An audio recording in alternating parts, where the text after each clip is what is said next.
Жерге берілген өмір. Қанат Аралбайұлы Ғаппасовтың тарихы.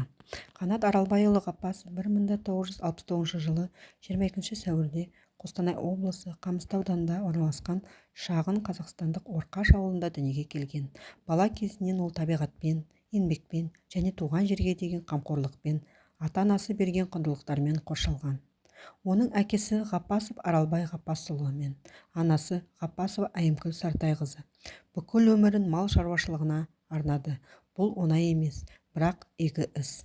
Олар ұлын еңбекқорлық, жауапкершілік және туған жерге деген құрмет рухында тәрбиеледі. 1987 жылы маусымда Қанат мерзімді әскери қызметке шақырылды. Ол Родники Иваново облысының қаласында қызмет етіп, 1989 жылы үйіне оралды. Жастық шағы мен болашағына қарамастан, ол өзі үшін маңызды шешім қабылдады. Анасының қасында болу және ата-анасының ісін жалғастыру.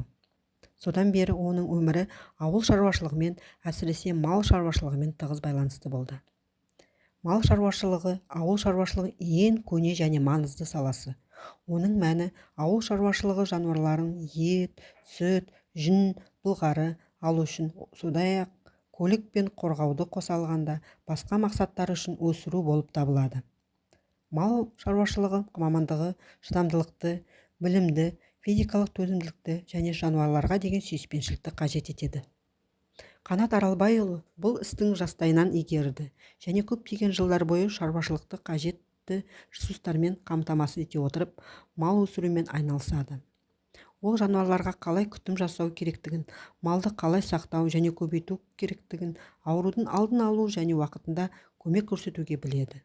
Оның жұмысы күнделікті қамқорлық, жануарларды сөзсіз түсіну және оларды ұстау жағдайларын жақсартуға үнемі ұмтылу. Мал өсіруші тек мамандық емес, бұл өмір салты. Қанат Аралбайұлы үшін бұл кәсіп. Оның өмір жолы төзімділіктің, тамырына адалдық және туған жерге деген сүйіспеншіліктің мысалы.